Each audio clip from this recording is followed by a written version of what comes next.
Here's Brody Brazil. There have been a couple games this year. It sounds like you watch almost all of them. I watch. I don't miss a game. I think that's great.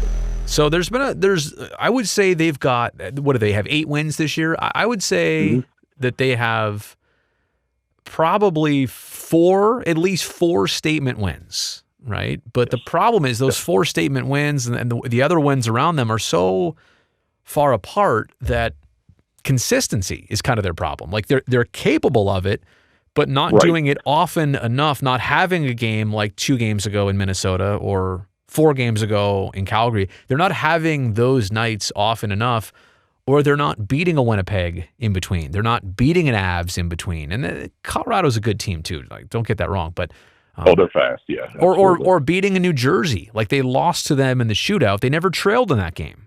And they ended up on the wrong side of not getting 2 points. So, you know what I'm saying? Like the challenge is, you know what they're made of, and you know they're capable of it. It's just not happening enough. Am I close on that?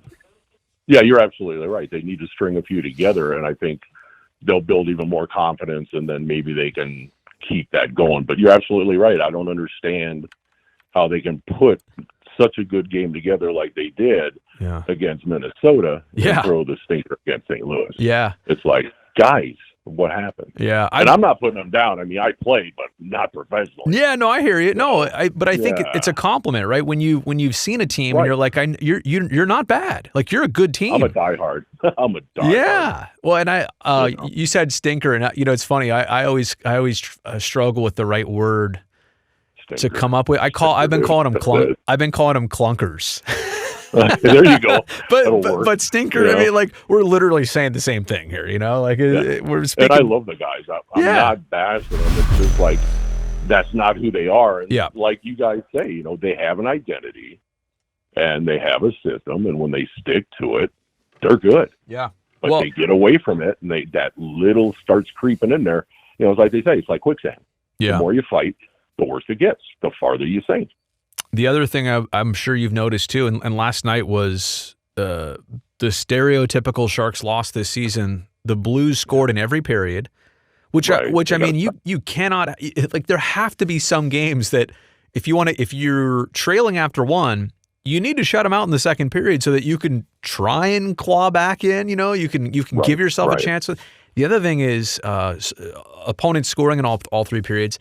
Last night, I think they said it was the second out of the last 4 games that they did not draw a penalty the entire game. But I think there have been at least 3 or 4 games this year where they don't get on the power play.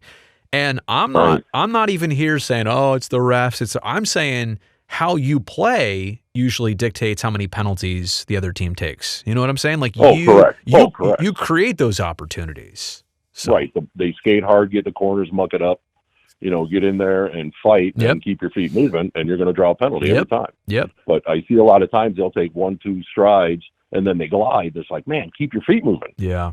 And get there, because you watch the other teams that are the higher echelon teams, and I mean, those guys are like shot out of a cannon after every puck.